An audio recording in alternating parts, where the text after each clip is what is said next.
house, a roof over her head, and a place to lay her head at night. But Elizabeth Mwende's house is not the typical home. For 3 years, Elizabeth Mwende Koech has made a public toilet in the middle of the city her home.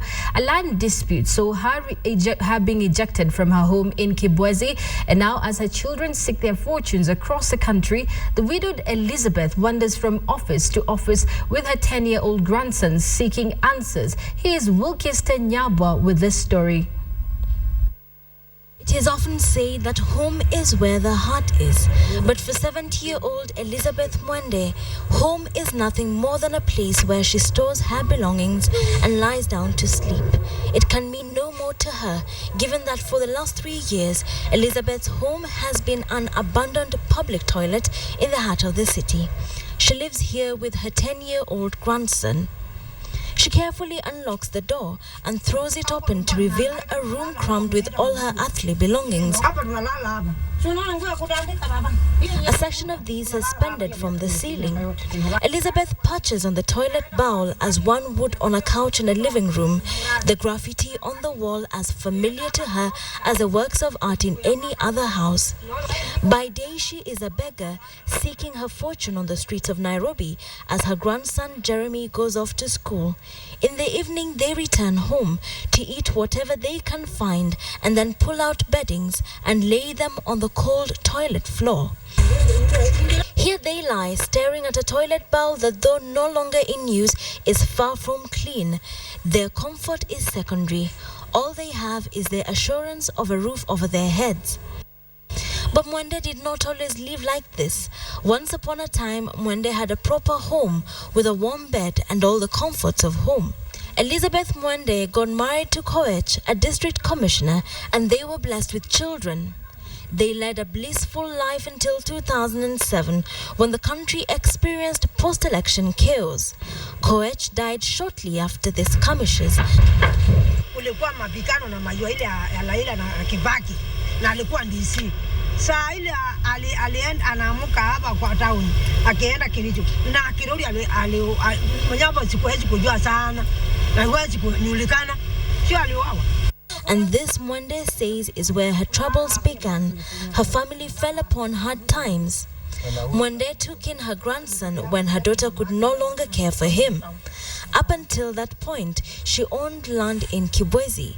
This land, she claims, was snatched from her.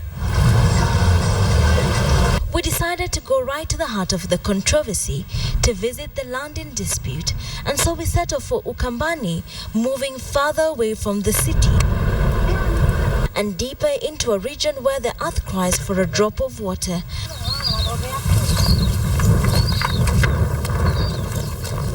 And further still to an area where the earth clings to every drop, enabling the farmers to reap from their farms. Here at last was the place that Elizabeth Mwende once called home, her belongings still scattered through the house she had abandoned. A farmer tilling the land and workers gathering the fruits to sell at the market. Life has moved on since the night when Elizabeth claims she was ejected by her neighbors. The name Mwende has faded from their lips to be replaced by the name of a man only known as Nzavi, a pastor in the city. Lisikia tu kama vile huyu alisikia shamba kina Mwende ameuza nini shamba na yani ameuzia Nzavi, naye Nzavi baada ya nini akakombolesha yule ambaye amenianjili. Nzavi is not here today. A neighbor, one Musyoka Kaleli, has heard of Elizabeth's return, but his greetings are met with hostility. Mwende, Nzavi and Musyoka have staked their claim to the land, and each is eager to prove the legitimacy of their claim to a plot we are told was once known as Plot 1635. Area residents tell us that the piece of land in contention was initially one big plot of land. It was thereafter divided into two, and one half we are now told belongs to a local self-help group. But this division is now at the center of the land dispute. Shamba ilikuwa 1635 na ikagawanywa na sapi mara mbili ya kikundi kinaitwa Pata wa Masimbani Self Help Group. Sasa mpaka yake ndio hii. According to Musyoka, the land in question was part of the Masonga Leni settlement scheme that saw area residents receive parcels of land from the government in 1992. Elizabeth was allocated plot number 1628, while plot number 1635 was allocated to Kibwezi Women's Group. The women's group was dissolved and the land handed to the Vata wa Masimbani self-help group. A dispute then broke out and it was ruled that the land be divided into two, 1841 and 1842. Hakuna Mungu moja. Hakuna kigundi. Records at the Kibwezi District Lands and Survey Office show that both parcels of land are registered under Elizabeth's name. However, it is believed that with two parcels of land in hand, Elizabeth may have decided to sell the first, though there are no official records of transfer. This would have then left her with at least 2.5 acres in hand. Documents in her custody show evidence of money paid, a sum that Elizabeth says she later refunded Nzavi.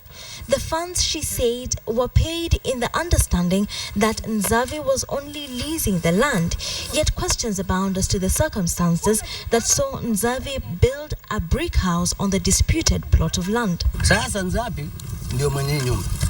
Mimi najua ameuza. Ukiwa ni yako, ni nani analima sasa? Wanasema analima. Si analima kinguvu. Inakuonesha ya nani? Sio mbele. But Elizabeth cannot read, and it is not clear whether she may have signed documents whose contents she was unaware of. The dispute has led Elizabeth to every door, from permanent secretaries to the police commissioner to courtrooms and back. But none of this has been able to shed light on just who is entitled to this piece of land. In the time being, officials at the public toilet have allowed her to camp here with her grandson. The irony of their situation is that while she lives in the toilet, she cannot use it as it is out of use. Bisaila nataka nije samba yangu inawasiwa na mzee. Kwa maana ninalala hapa bakuli nitoe wasimu. And so the little shed that few pay attention to has become her home away from home. And from here, she watches the world pass her by.